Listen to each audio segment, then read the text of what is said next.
Hi, everybody.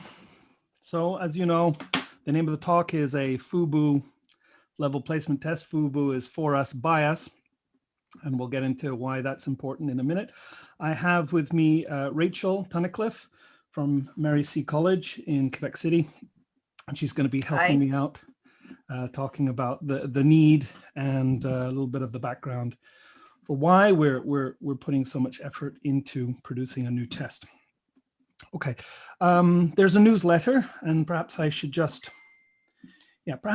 put this link directly into the chat now, in case you want to. Let's see if I can find it here. In case you want to get on board immediately, there it is. There's a link that allows you to sign up for the newsletter, and the plan is to keep you updated. As soon as we have news, we'll be able to share it. Okay.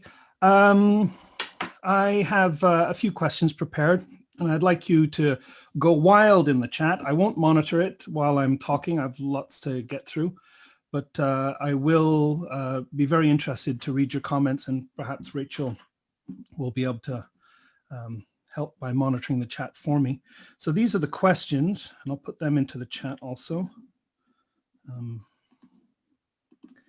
And there it is. Okay.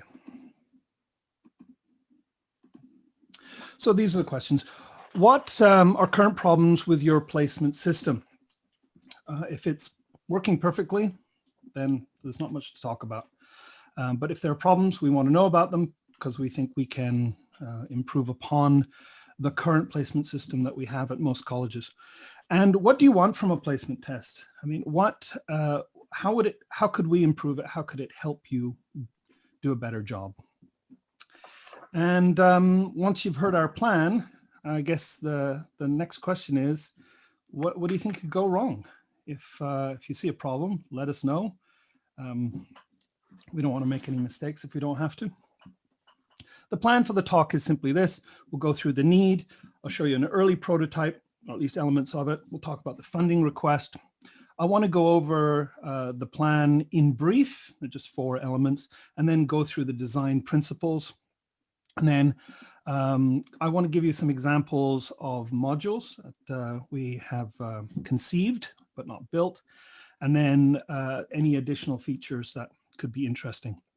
Then the last thing would be the washback. Now, washback is a term from testing, and it's about the effect of a test on practices. Okay. So we need a new test, and here I'm going to ask Rachel to take over and discuss the needs and the goals, and I'll be quiet. In that case, you can have a look at what's going on in the chat, because things are coming in now.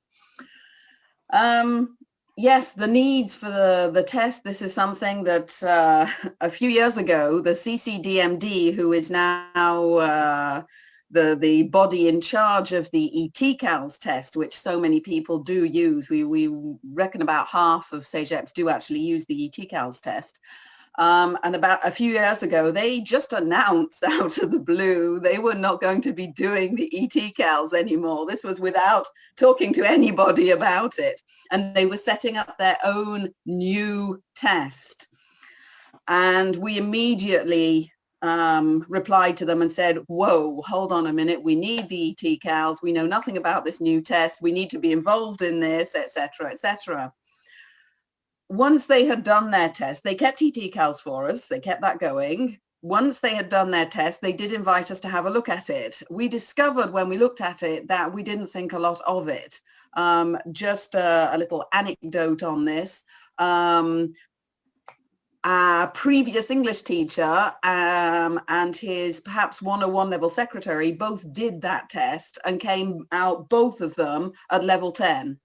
Okay, so that was just one trial.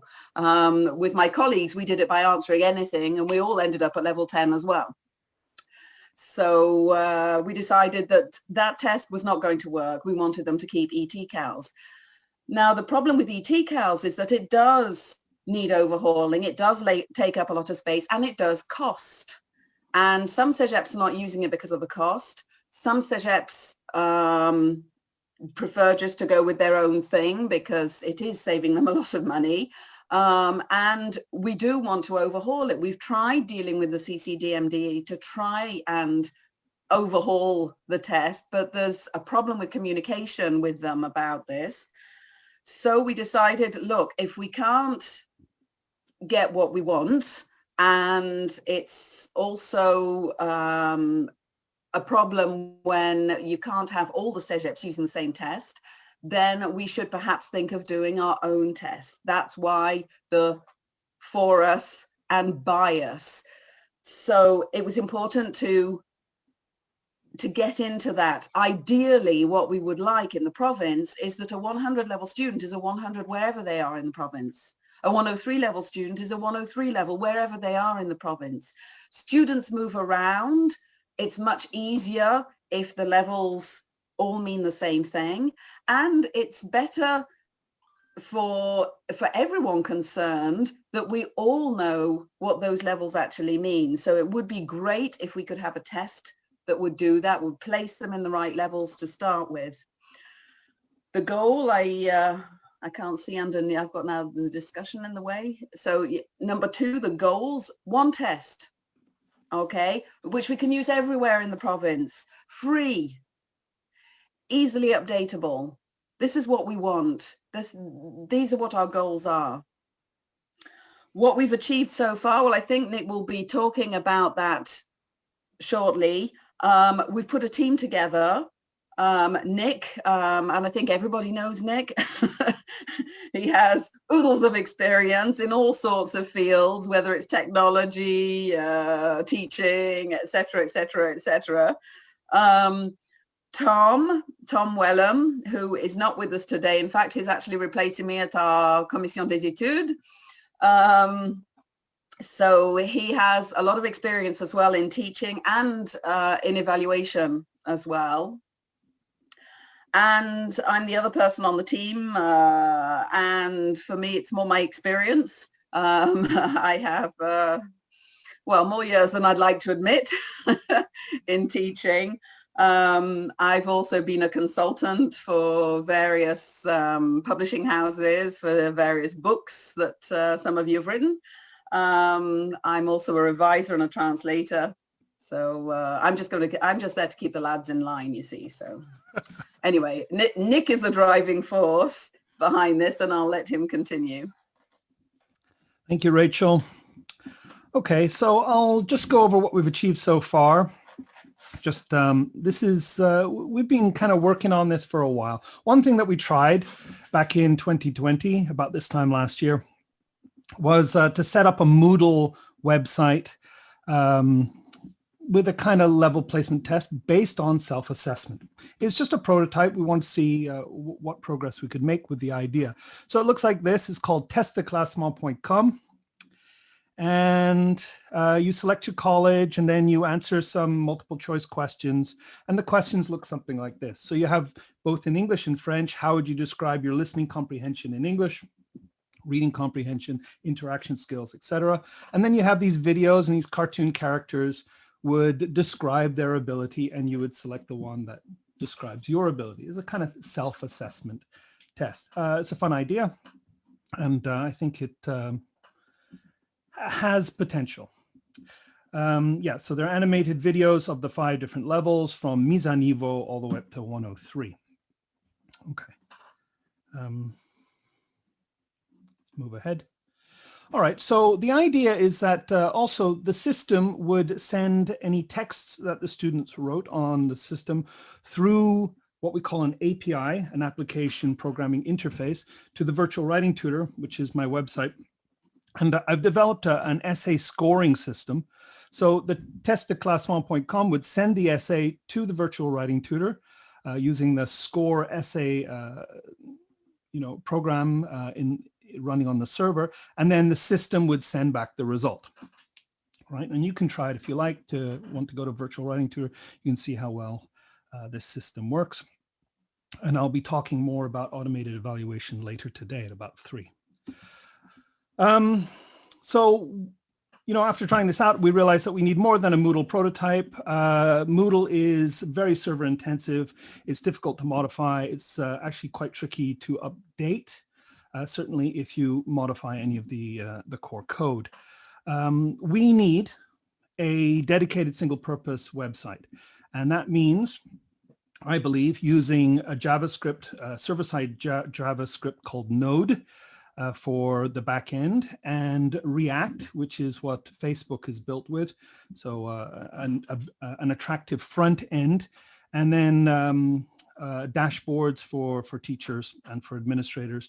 And we want to use machine learning to start building statistical models of the different levels. And of course, we need money because these things are very expensive, and volunteerism is great, but there's a limit to what we can achieve. So we made a grant application, and here when I say we, I mean the ESL subcommittee, to the Entente Canada Quebec, and we submitted it on April the 7th. We received an acknowledgement on May the 15th, and we're expecting a decision sometime in October, maybe. We have 2 colleges participating directly. They are Hunsick College and Mary C. So that means my college and Rachel and Tom's college in Quebec City. We asked for letters of support if anybody wanted this project, and we received 25 letters of support, and there's a link here. If you want to have a look at it, I'll put it in the chat. You can see the kinds of letters that we've received from people. And here, I don't just mean people, but also, you know, from departments, individual teachers, from Speak, from a researcher by the name of Christophe Chenier, who is working on level placement tests in French over at the University of Montreal, and from our very own Ursula Mueller, who is our representative on the ESL committee, coordination committee. Okay. Now, the test will have 3 main innovations. The first one is that it should be modular. The second one is that it will have new measures of proficiency, and here we're talking about self-assessment and also productive features. Remember that the ET-CALs really test what you know, and your receptive skills, we hope to be able to test productive skills also. And we want to use machine learning, which are kind of artificial intelligence, to build statistical models of the different levels. I think this will be very useful. So in brief, let's cover a few things. First thing is that it should be for us and by us. And by that, I don't mean me and Rachel. I mean the community, right? I mean, you know, everybody who wants to be involved and wants to participate and share their intelligence, their expertise. I want them to be part of this. And that's one of the purposes of the newsletter. The system should give placement decisions to the colleges, but I believe it would be worthwhile to share student data, performance data, proficiency data with teachers. And I'll talk about how that could be possible. And I'll be interested to get your opinions on that. And of course, we need cheater detection, not just cheating prevention, but cheater detection. Let's see if we can do that. And of course, the system should be updatable. Teachers need access to this so that we can monitor the test and make sure that it's working according to our needs. Okay, the next thing is that the test should be free. And free, I mean, free means somebody pays, right?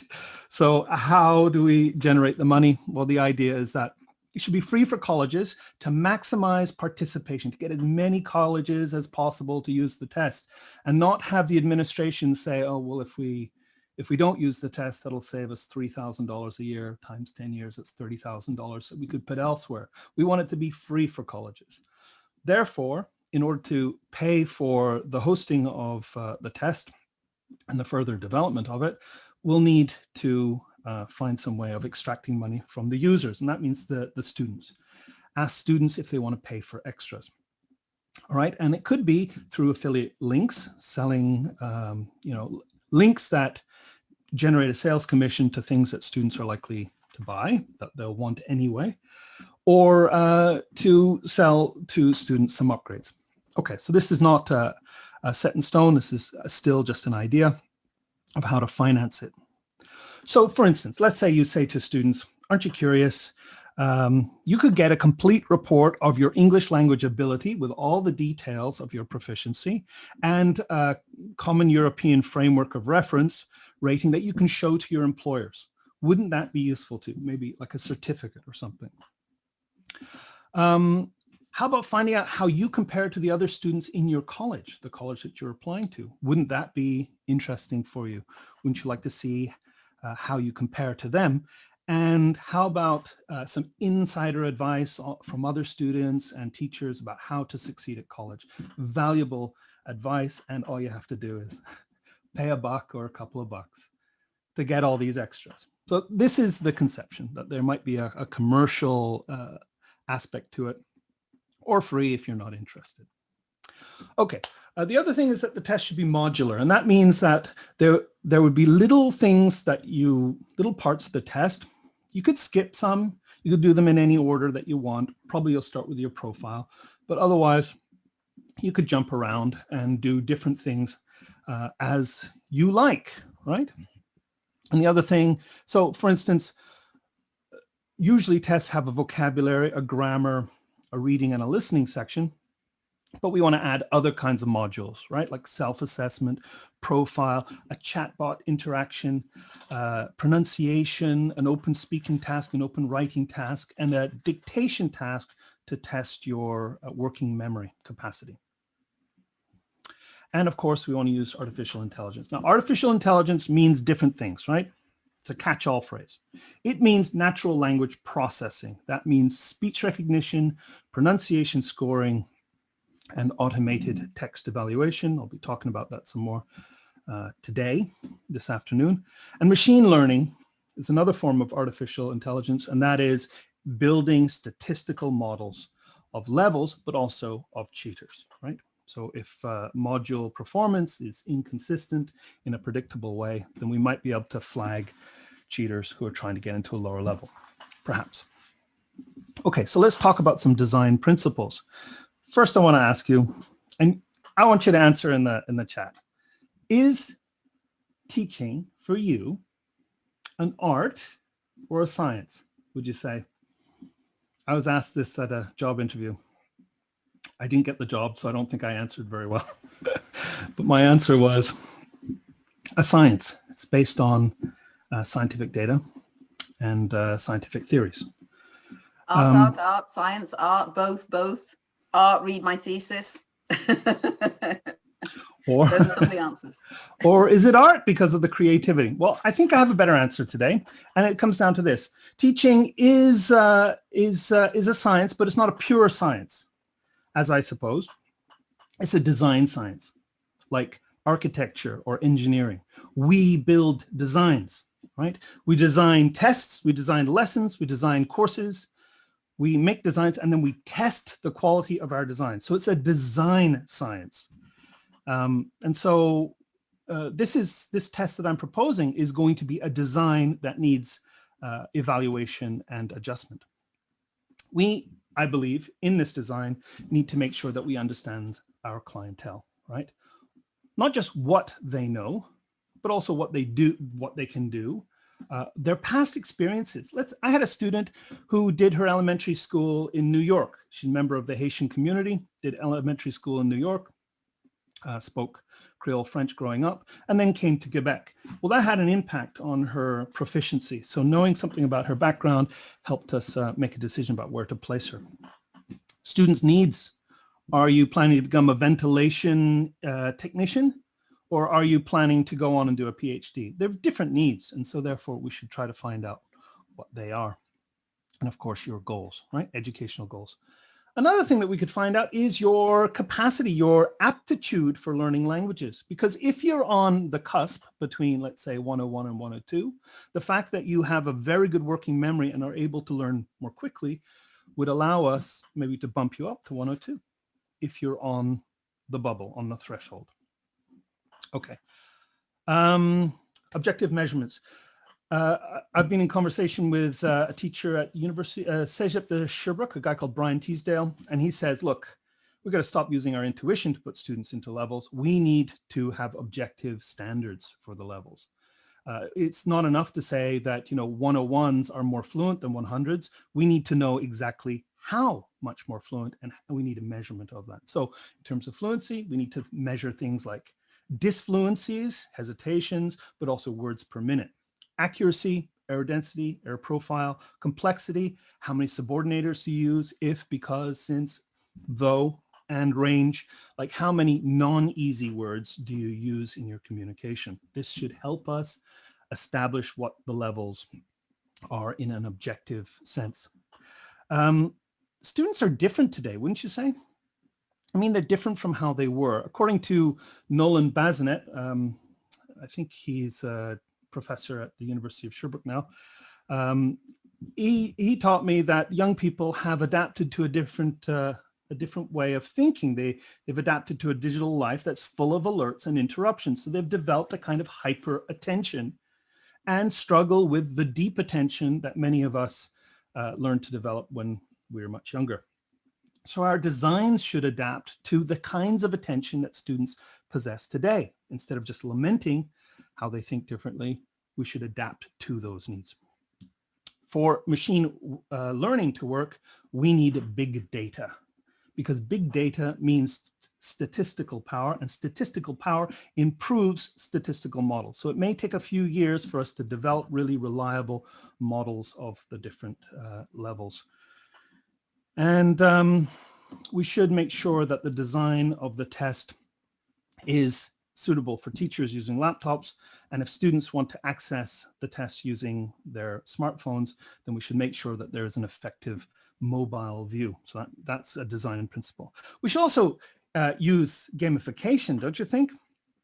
And students being able to see their scores and their progress through the test relative to others, like, like you've completed 40% of the test, and most students at your college have completed already 84% of the test. Keep going. This is motivating to many students.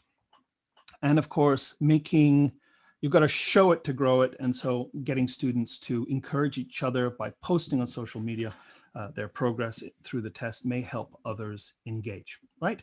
Especially when it makes you look good. Okay, so let's get into some examples of what we had in mind.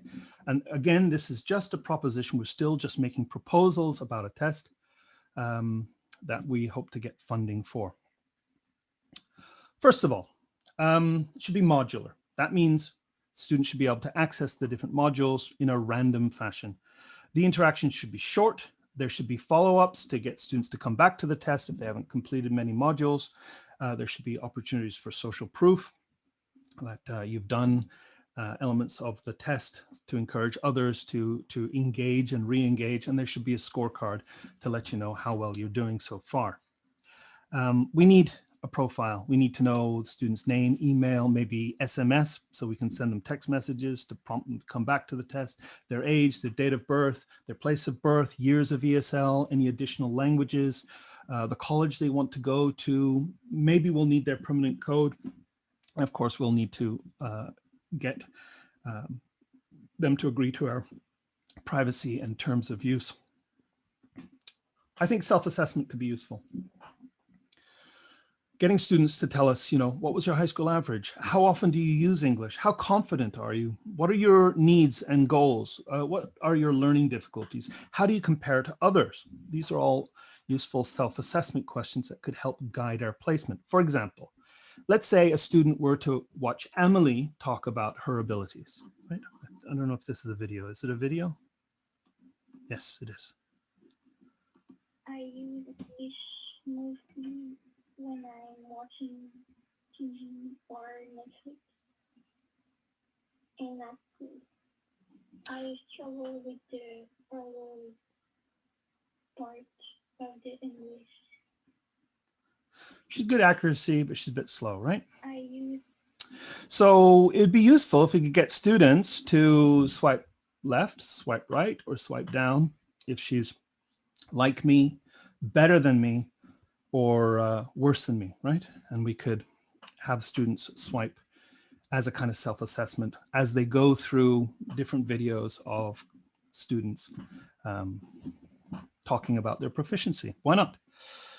We should also evaluate not just students' productive ability in terms of monologues, but also their ability to interact.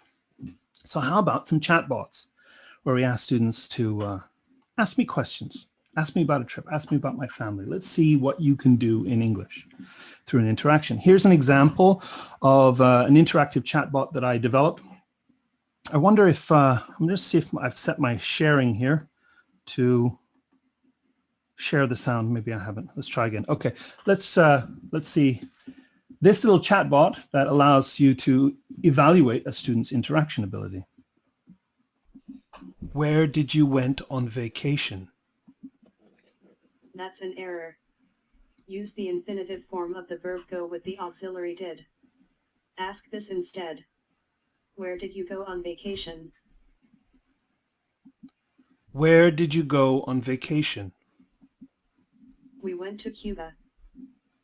Okay, so here's an example. Here's an example of a kind of interaction that you could have with a chatbot. If you want to try it out yourself on Virtual Writing Tutor, hit Writing Tools, and there's a chatbot dialogue creator. But instead of having this mechanical voice, we could try videos of like a nice old gas station attendant, ask him about himself, his trip, his family, or a pretty blonde, brunette, young boy, a young professional, an Australian, a Singaporean, Filipino. Could ask a bunch of different people and have the videos respond instead of an animated robot. We could also have students talk about various topics like pets, travel, and family with various different people through video. Right? And these are canned interactions, but we could still do some measures of their interactive ability. Dictations could be useful. I had a conversation via email with Adam Jagielowitz from Saint-Jean sur Richelieu. And what he tells me is that he's been researching how dictations measure short-term memory, working memory. And so you listen and you write what you hear. We can have varying difficulties of the dictation task, count the number of plays, the student playing the audio, the number of errors they generate, the number of attempts they make. All of these things to measure language skill and working memory. And remember, working memory predicts a stronger, a faster learning, language learning ability. It suggests aptitude. So it would work something like this. You listen to an audio, you fill in the blank, and the system would compare your performance to a statistical model of all the different levels and then suggest a level based on a short task like this. Right, so we're not talking a 45-minute test here. We're talking about 2-minute modules that the students can do, and each one might suggest a level, right? And from those suggestions, be able to generate a recommendation with a confidence score. Here's another one. Past tense, we could test for past tense ED, plural S's, ask them, you know, do fish breathe? Do fish breathe underwater? And, you know, things like that. Okay. I've found a very useful pronunciation scoring system that I'm in the process of integrating into the Virtual Writing Tutor, and it is able actually to detect the phonemes in each of the words spoken. So this could be very useful with, you know, sentences like that our students find difficult. Like, I like to heat pizza. You like to heat or eat? You can enter by the door and under the keys. These are common errors that students make. Tree branches have fallen because of the wind. 3 branches or tree branches? Which ones? Which one, right? There are bugs in the hair. We can detect these things now with computers. It's amazing what we can do. And I think we should make an effort to do that. Okay. One thing that we could do is we could detect cheaters with things like fake bugs. Sorry, we encountered a problem. Could you do that task again? And then find out. Did they do the task better or worse? Now, usually there's a task training effect. When you do a task twice, you do it better the second time. If you do it worse the second time, you're cheating, right? Your pronunciation is good. Try that again. If it's worse the second time round, you're cheating. So instead of trying to prevent cheating, why don't we just detect it?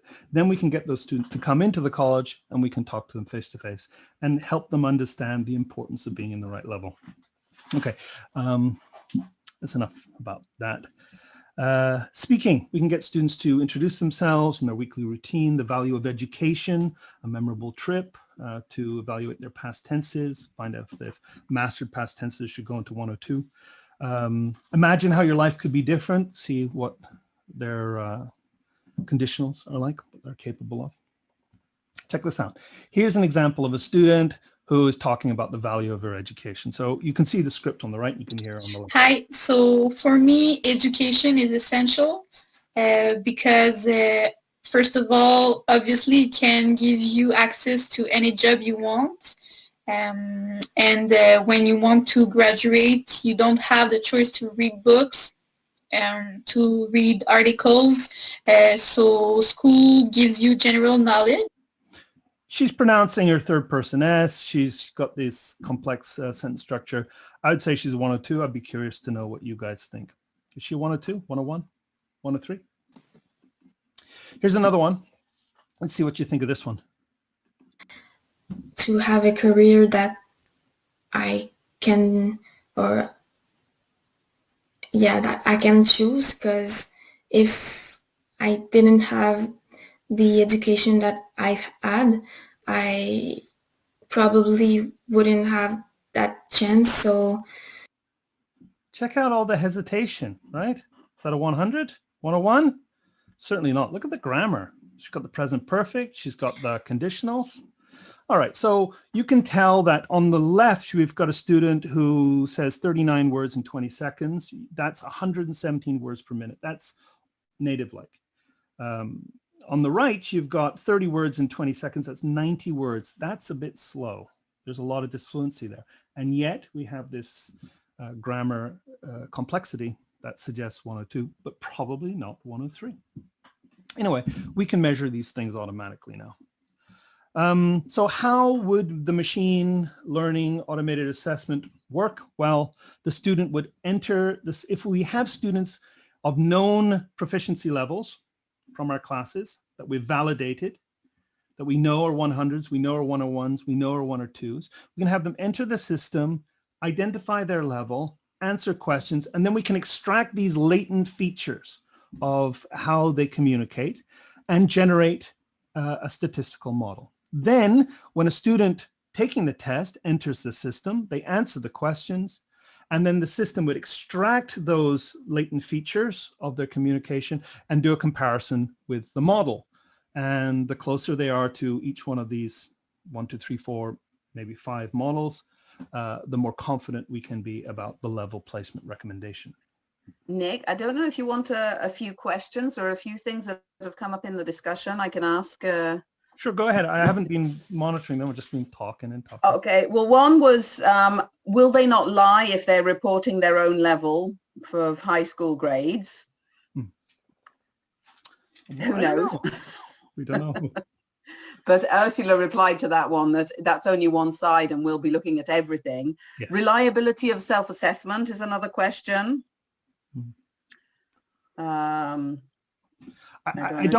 I don't know. So the truth is, like I said, because, you know, when a baby has a fever, right? A baby is sick. You pick the baby up and you press the baby against your cheek or your lips, and you find out if the baby feels hot, right? If it feels a bit hot, then you check its temperature in its ear, and then maybe an oral thermometer and maybe a rectal thermometer, or then you get tests at the hospital. Multiple measures increase reliability.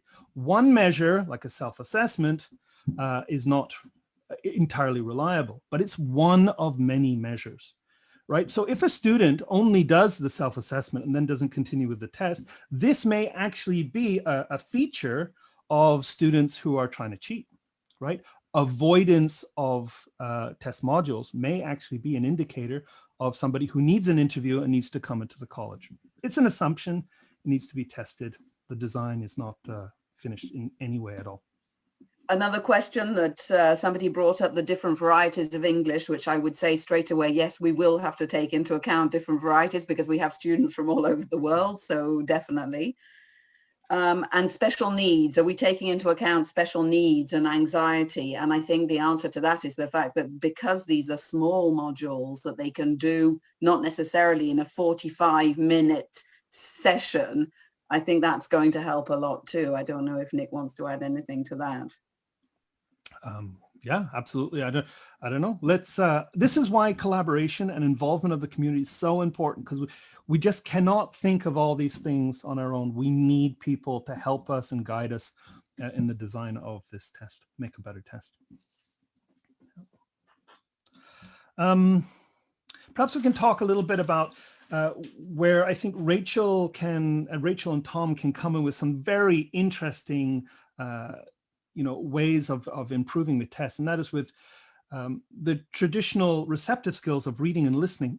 They don't have to be about current events. It could be about other things, right? Like read about the economic value of bilingualism. If it's worth something and you realize how valuable it is, you probably won't be cheating on the test to get into a lower level, because you'll understand how it has an economic impact. The stronger you are, the better off you'll be in your life. How about listening to a story about what happens to cheaters and how they end up, failing a course because they're on the wrong level? Or read about how the Common European Framework of Reference is useful for universities and employers to give you the premium wage that's so often given to students with strong language skills. And of course, listen to educational success stories. So at the top of your mind, you're thinking success rather than how can I get into a course in which I've already achieved the objective so I don't have to work. So these are ways that we can motivate through the receptive skills. There are also ways that we can motivate with these SMS and email messages, like social proof. 150 students have taken the reading test at the college you applied to, but you haven't yet. Would you like to try now? Click here. What's your strongest skill in English? What's your biggest weakness? You want to find out? Click here. Like you, many students want better job opportunities, money and freedom. Join us so that we can get you back on path to success. We're all together in this, right? Unity. Fear. Teachers get a bad impression of students with incomplete test results. Start the semester with a good impression instead. Do the test, come back and finish one or more of the modules. So we can be persuasive and use these persuasive techniques that so many websites are using. Okay, I want to talk about additional features. How about this? The student takes the test, right? And then the teacher logs into the testing system. The teacher creates a group and generates a code and offers it to the student on week 1. The student enters the teacher's code and then, in so doing, shares his or her proficiency test results with the teacher. And the teacher has a dashboard with all the students' results, but also a combined dashboard showing the group's results. Who's the strongest, who's the weakest, who has the best, confidence score, who has the weakest confidence score, that sort of thing. Imagine that. What do you think? What's your opinion about sharing test results in this way with teachers, so that you walk in week 1 and you have a dashboard that shows you all the test data from all of your students, and you can click on a student and find out how well they did, which test modules they did, what their problems are, what their learning difficulties are, what their profile is, because they've volunteered that information by giving you permission to share. What's your opinion? Put it in the chat. Let us know. How about, would it be good to know who the strongest are in the group? Who are the weakest? Who has uneven test results? Whose test results are incomplete? What skills generally your group needs the most attention paid to? Maybe you want to find out why a particular student didn't complete test modules, and why a student did a test module twice and got a lower score the second time round. Why did that happen? That would be interesting. I'd like to know that as a teacher. Here's another thing I'd like your opinion on. All right, these are just, proposals, right? A teacher enters the system, listens to some videos, reads some texts from students, right? And then makes a decision about what they think those students belong in, right? What levels they belong in. 103, 102, 101, 100, maybe in the mise à niveau. And then after doing this a few times, the teacher gets a score. Now here, I'm not talking about publishing the score, but for the teacher to get a sense of how good am I at identifying the levels and how consistent am I in identifying the levels like the other teachers in the community, in the network, in my college, right? Would that be interesting to you? Would that be interesting to your hiring committee to get, give new teachers a chance to become familiar with the proficiency levels of the different levels in your college? I think this could be interesting. All right, so if you have opinions, we want to hear them. We want this to be your test for us, by us, all of us. Okay, the last thing when we talk about tests is washback. What is the effect of the test on teaching and learning, right? And washback can be either positive or negative, and it's the impact of the test on the discipline, right? So we want positive washback, and I believe that we can get it if the test emphasizes bilingualism, interaction. If the test is testing interaction skills, it should promote more interaction in the classroom in our province. If the test focuses on productive skills, then I think there'll be some positive impact on the amount of focus on productive skills in classrooms across Quebec, right? All those teachers who are doing discrete item grammar tests only, or most of the time, may be interested in trying something different. If we focus on pronunciation in the test, it may encourage teachers to focus on pronunciation, and students too. And if we use automated evaluation, it may encourage teachers to explore that option and self-assessment as well. All right, so that's some possibilities for washback. Maybe you can think of some positive or negative, possibilities for washback from a test like this. Please subscribe to our newsletter. Please ask your questions. Let's talk. I'll put the link into the chat again. All right, so I'm done. You guys have any questions?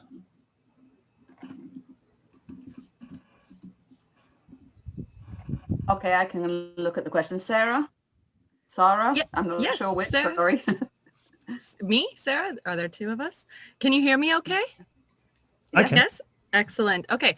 My first question is, I know there's a lot involved in creating something like this in terms of the front end and all that kind of stuff. Have you considered partnering with Ellipse Energy, who is a company located in Saguenay, but they just landed a huge contract all across Quebec for their AI for anti-bullying and also academic support. It's basically this AI, this little face that helps students throughout the year, but they have all the framework and all the logistics all set up.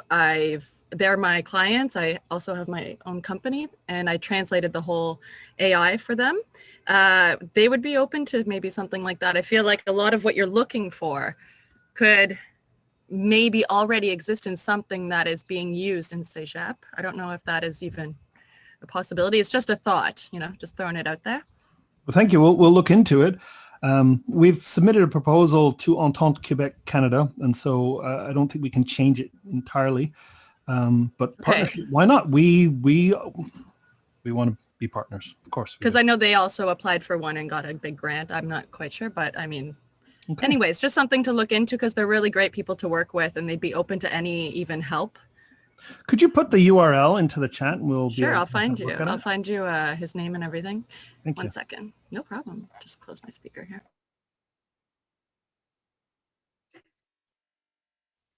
Any other questions, comments?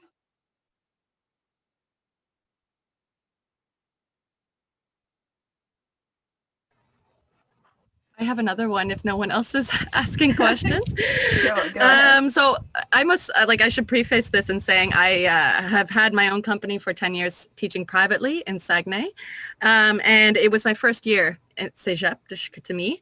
So I'm new, okay? So my ideas might seem a little bit weird, but why not throw them out there? You never know what they'll end up impacting. So one of the things I had with 100B this year is because it's a mandatory course, that is the biggest factor is that people were cheating or lying on the placement test.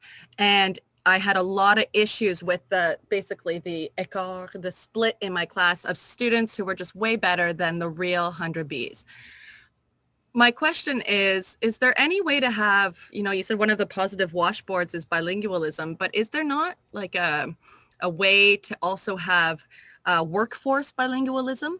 Because to be bilingual is something in itself, but to be proficient enough to actually work in your field, because, like 102B is work or program related, field related, because I feel like that might give them the incentive to at least want to get that, to. Yeah, so you're talking about washback, and it's, we want positive washback. We can't guarantee it, right? But you've suggested that one of the topics should be workforce bilingualism. Absolutely. We're going to see what kind of, if we get the grant, and I hope we do, we'll be doing our best to produce the best possible content for the most positive result. And certainly we don't want people in the wrong level. It doesn't produce a good learning environment for anybody. And I don't think they do that well. They think they're going to get an easy test, but they don't. An easy course, they don't. In fact, they're bored. And if you've ever waited for a bus that never comes, it's not fun being bored. It's torture, right? Yeah. Be in a course that's going to engage you. That's fun. That's interesting. And maybe that's one thing that the test could do, is to help promote, the value, the interest, the excitement of the different levels. I don't know. It's open question. Sarah, I have a suggestion to make. I don't know if you can do that at your school. For us, when that happens and we discover that someone really was in the wrong level in the A block, we make sure that in the B block, we shift them into the correct level. Even if they've done 100A, sometimes they'll get put into 101 or 102B if we realize too late that they were in the wrong level. So that may be something you can think about. It is. It's just scheduling conflicts as well as the class size that were the issue this year, but it is an idea. Instead, I ended up sort of keeping a part of my class reserved for people who actually needed it. And for those who did not need the extra instruction, I said, you guys can just peace out, go live your lives. Don't disrupt the rest who really need the learning. And then I had like a good solid 15 online instead of 34 black screens, which was great. But that's something I'll definitely do next session. This is another issue that I think we need to address generally, and that is the fact that with scheduling issues, colleges feel they can put people in any sort of level. We have two other hands up. We have, I'm not sure who got there first, Ursula, I think, and then Dan. So I think one important matter is definitely there should not be, by B block, that nobody should be at the wrong level. And that's completely unacceptable on the part of the college. At the end of the semester, and that's one of the risks they take. If they did cheat down, the risk you take is that there may be an issue with you graduating on time, getting the right English course the next semester, and so on. But I mean, the reason I put up my hand before was I think I'm happy to see so many people here today because one of my biggest issues has always been, just this inconsistency across the province, that everyone's placing their own students. They're deciding these are our 103s, these are our 102s. And it's not fair. Like a 102 should be the same across the board. And the only way we can ensure this is through a common placement test. We do have some help with the publishers. So you should be using a book that is intended for the level that you are teaching at, but even that's not being done across the board. We have teachers using a 101 book at the 102 level, so that's clearly a problem. So you're all here today, which means that you have some interest in standardization for the placement test. But my big concern are the colleges that are not here. So the ones who are, well, our placement test works for us. It's perfect. We figured out a way. We don't have a problem.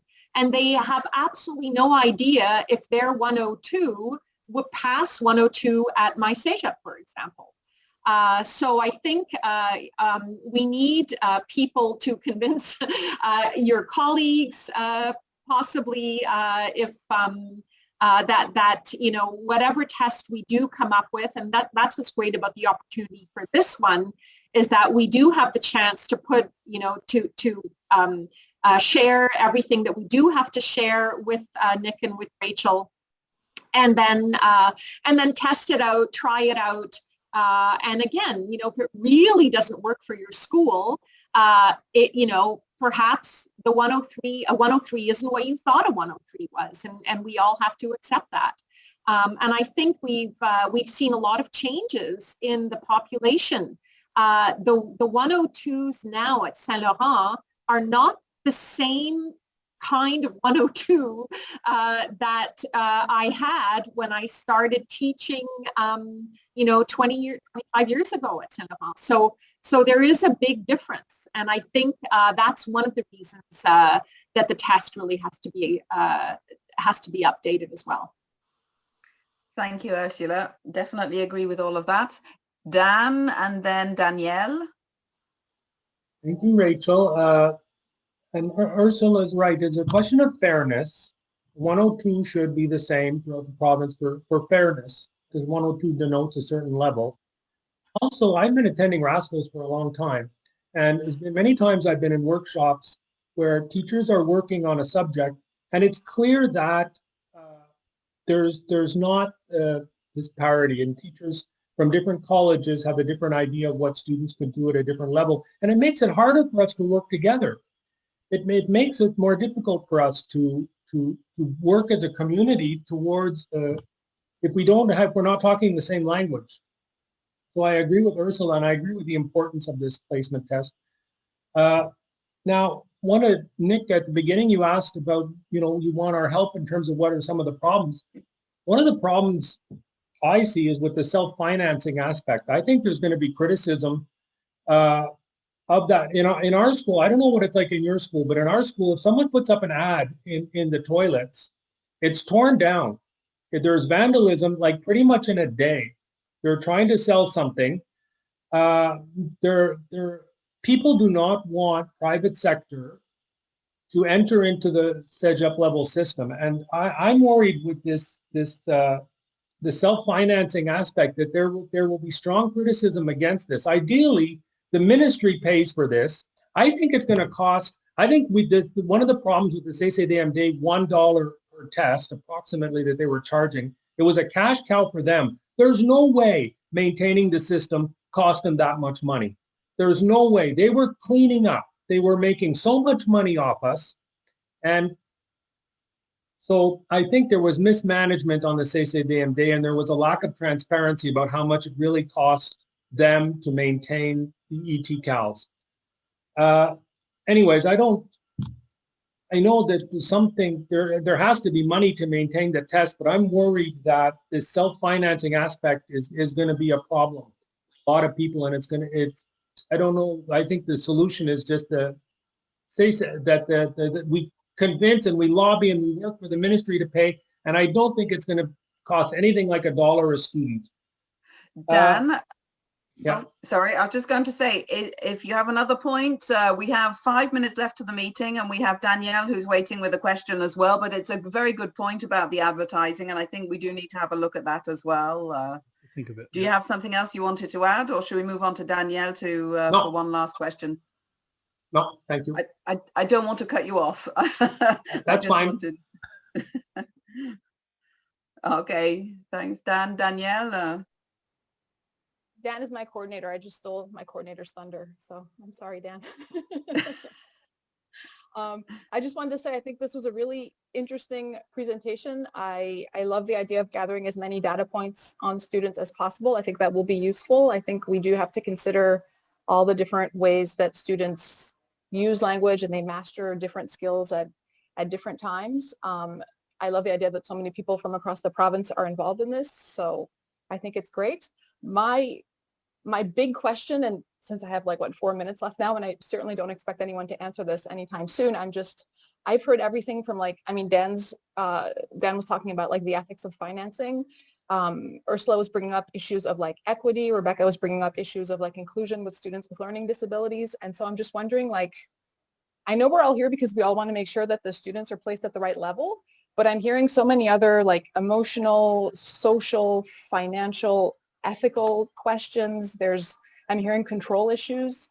So like, I'm wondering if, and Nick, I don't think this is necessarily like part of your, I think this is outside of the purview of your project, but like, what's our goal here? Like, is it really just placing students at the right level, or is it sounds like it might be even bigger and much more complicated than that. And I guess my only solution, well, it's not a solution, but I would suggest that you attend Brett Fisher's talk tomorrow about the DV. So I think that might be an interesting place to keep this conversation going. But I'm just wondering, Nick and Rachel, if that's come up, if you've considered like the bigger, broader question of like, why are we doing this, as in it's not worth doing it, but like really, why are we doing this? That's a big question, I think. I would actually like to have a longer conversation with you about, just having a deep dive into that question. But the first question, the first answer would be to give access. We want access to all the colleges, and we don't want the administrations to turn around and say, sorry, we can't afford it. And therefore, we're going to use high school grades, and you're going to have to deal with the chaos that comes to your classroom. We want to be able to we've been told to put students into levels. We want to do a good job of putting students into levels and make sure they get where they need to go so they can really accelerate their learning. That's the truth of it. It's about students. I don't care how it's financed. I don't think it's an ethical question. I think it's just a money question. And there are, I'm concerned about all of these issues, absolutely. But really, this is for the kids, for the students. Just to let you know as well, Danielle, I'm on the panel tomorrow with Brett. We do have one more question. I'm not sure if we have time. We have 1 minute, Derek. Yeah, well, I think it's quick. Do we have a sense of how long this test is going to take? No. Okay. Fair enough. We haven't built it yet. We have no idea. This is all just ideas. And the good thing about having a modular design is that you can roll out the modules as they become available. And if some of them don't work or don't work the way that you want, you can pull them off make them unavailable, that sort of thing. You can all start by praying that we actually get the grant, because we probably won't know that until October. So fingers crossed we actually get the grant to do this. Much for coming. Please subscribe to the newsletter. Please stay in touch. Please share your ideas. We want this to be for you and by you. So thank you very much. I'm just going to chip in and say, anybody who wants to continue the conversation, this chat here on Zoom closes when we end the meeting, but the one on FeedLoop, if you click on the session in FeedLoop, the chat is ongoing, so we can add to it today, tomorrow, so that can be a good place to post links or share insight about this topic. Next session is at 11:45, a little shorter, 45 minutes. So if you're not too hungry, then we'll see you at 11:45. Thanks, Nick. Thanks, Rachel. Thanks, Andy. Thanks very much. Thanks, everybody.